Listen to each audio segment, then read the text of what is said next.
साथी प्रियो, प्रभु यीशु मसीह के नाम से आपको अभिवादन करता हूँ। ये इंडोनेशिया की जगर्ता में है। इस मॉन्यूमेंट को कहते हैं लिबरेशन मॉन्यूमेंट। 1963 में इसको बनाए हैं। इस मूर्ति की बनावट को देखिए। किसी व्यक्ति की जंजीर को तोड़ के आजादी पाने के बाद उनकी दिल का भावना किस प्रकार रहता उसको प्रकट करता है। इसे इंडोनेशिया देश को देखिए। 350 साल डच के लोगों ने यहाँ पर इस देश को यानी इंडोनेशिया देश को हुकूमत किए हैं। जब 350 साल उन्होंने हुकूमत किया, उसके बाद उन्होंने आजादी पाई। उस आजादी को प्रकट करने के लिए इस प्रकार उन्होंने लिबर्टी की मॉन्यूमेंट बनाई। हमने 350 साल की बंधन में से छुटकारा पाए, उसे स्मरण दिलाने के लिए। बहुत देशों का स्थिति यही है।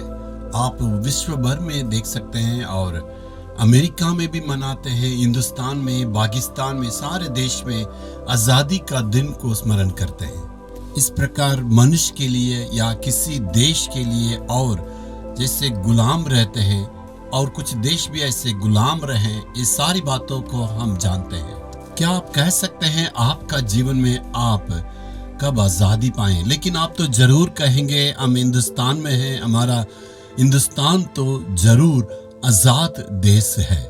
लेकिन बाइबल का वचन कहता है जो कोई पाप करता है वो पाप का गुलाम यानी उसका बंधन में है। नशा करते होंगे, शराब पीते होंगे, किसी न किसी बातों में वो बंधन में है और सेलफोन के द्वारा गंदे पिक्चर देखने में वो गुलाम हो चुके हैं। आपका गुस्सा, ईर्ष्या, जलन और लड़ाई करने की इस प्रकार स्वभाव में कोई बंधन में यानी गुलाम में है। ऐसे कुछ पाप का स्वभाव बाहर दिखाई नहीं पड़ता है। गुस्सा करने में और लड़ाई करने में, जलन रखने में, इस प्रकार कुछ न कुछ स्वभाव में आप बंधन में हैं जो बाहर दिखाई नहीं पड़ता है। ये सारे स्वभाव से आपको छुटकारा पाने की आवश्यकता। कौन हमें छुटकारा दे सकते हैं? परमेश्वर यीशु मसीह। यीशु मसीह के द्वारा सच्चा आजादी मिलेगा ही, इस प्रकार परमेश्वर का वचन कहता है। पूरे तरीके से प्रभु यीशु ही आपको छुड़ा सकते हैं। आप जिस बंधन में हैं वो सारे बंधन से प्रभु यीशु आपको छुड़ा सकते हैं। देखिए मीका 4 अध्याय का 10वें वचन में, यहोवा तुझे तेरे शत्रुओं के वश में से छुड़ा लेगा। परमेश्वर तुम्हें तेरे दुश्मन के हाथ से छुड़ाएगा। हमारा दुश्मन कौन है? जी हाँ, वो है शैतान।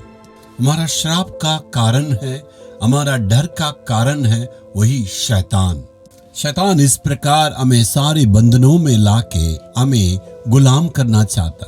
इस प्रकार आप कुछ बंधन में हैं, आप बहुत परेशानी में हैं, शैतान आपको हमेशा बंधन में रखना चाहता। शैतान किसी न किसी ढंग से आपको गुलाम में रखना चाहता। और शैतान का बंधन में से छुड़ाने के लिए प्रभु यीशु मसीह क्रूस पर मरा। उसके लहू के द्वारा छुटकारा। आप अपने दिल में पूरे तरीके से विश्वास करके, हे प्रभु तू मुझे इस पाप से छुटकारा देना, इस पाप का बंधन, ये बुरी आदतों से छुटकारा देना। इस प्रकार यदि पूरे विश्वास से प्रार्थना करने से परमेश्वर आपको छुड़ाएंगे।